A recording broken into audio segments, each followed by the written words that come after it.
जो हमारी बैठक जो प्रेस कॉन्फ्रेंस है हमने इसलिए बुलाई है कि जो लूरी हाइड्रो इलेक्ट्रिक प्रोजेक्ट है जिसका जो प्रिंसिपल एम्प्लॉयर है वो सतलुज जल विद्युत निगम है। इसने इसका निर्माण का जो काम है सिविल वर्क वो सारा मैसर पटेल इंजीनियरिंग को दिया है नवंबर 2020 में। और जो कॉन्ट्रैक्ट आउट हुआ है ये जो काम है पूरा ये लगभग 976 करोड़ रुपए का हुआ है। तब से वहाँ पर काम चला है और जो भारत सरकार ने इसको टारगेट रखा है हिमाचल और भारत सरकार ने वो 62 महीने में काम कंप्लीट करना है। मतलब जनरेशन वहाँ पर 62 महीने का मतलब है कि अप्रैल 26 तक का इनका टारगेट रखा है।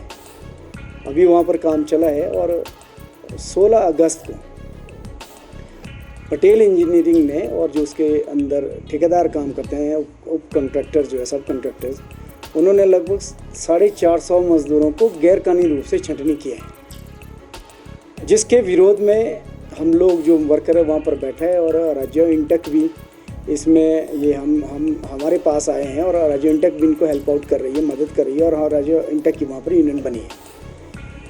हम इसको गैरकानूनी क्यों मानते हैं? इसमें पहले ये ले ऑफ में गए। ले ऑफ का जब जाता है तो इंडस्ट्रियल डिस्प्यूट एक्ट में उनको अप्रोप्रिएट गवर्नमेंट से ले ऑफ की परमिशन लेनी पड़ती है, जो इन्होंने ली नहीं है। दूसरा है कि जब रिट्रेंचमेंट करना है जहाँ पर 100 से ज़्यादा मजदूर काम करता है वहाँ पर जो है फिर से जो अप्रोप्रिएट गवर्नमेंट से प्रायर परमिशन लेनी पड़ती है रिट्रेंचमेंट के लिए। इन्होंने दोनों प्रोविज़न का वायलेट किया, फॉलो नहीं किया। तीसरी बात है इसमें जो मजदूर ने काम किया है जुलाई और अगस्त में उसकी अर्न वेजेस को पे नहीं किया उन्होंने 6 अक्टूबर तक।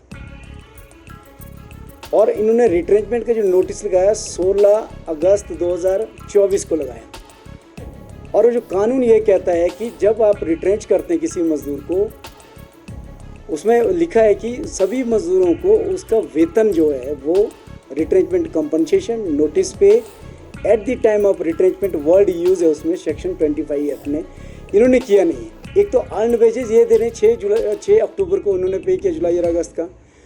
दूसरा जो रिट्रेंचमेंट कंपनसेशन जो देना है नोटिस पे देना है बाकी लीगल ड्यूज़ है वो उसको दे रहे हैं किस्तों में, बोल रहे हैं नवंबर दिसंबर में। तो जब ये प्रोविज़न का वायलेट कर रहे हैं तो हमारा ये मानना है इंटक का कि ये नल एंड अवॉइड है इन दी आइज ऑफ लॉ। दूसरा है कि जिस तरह से ऑनरेबल हाई कोर्ट में गए थे ये सतलुज जल विद्युत निगम प्रिंसिपल एम्प्लॉयर वो इसलिए गए हैं कि वहाँ पर उन्होंने कुछ इंजंक्शन लिया 500 के दायरे के अंदर कोई प्रोटेस्ट वगैरह न करें। लेकिन ऑनरेबल हाई कोर्ट में उसमें ही डायरेक्शन दिया है रेस्पोंडेंट नंबर 7 और 10 से लेकर 7 से 10 तक। वो ये है कि जो डिप्टी कमिश्नर शिमला है, डीसी कुल्लू है, एसडीएम रामपुर है, एसडीएम आनी निर्मंड है, वो जो हमारे लेजिटिमेट ग्रीवेंसेज है उसको अप्रोच करने को कहा है उनको हमारे लिए और रिड्रेस करने के लिए उन्होंने कहा है। तो हम डिप्टी कमिश्नर महोदय से भी मिले हम 25 तारीख को और उन्होंने आज बैठक रखी थी उसमें हम लोगों को इनवाइट किया था, हम लोग बैठे हैं। तो डिप्टी कमिश्नर साहब ने जिसमें हमारे ऑनरेबल विधायक रामपुर के नंदलाल जी भी थे और ऑनरेबल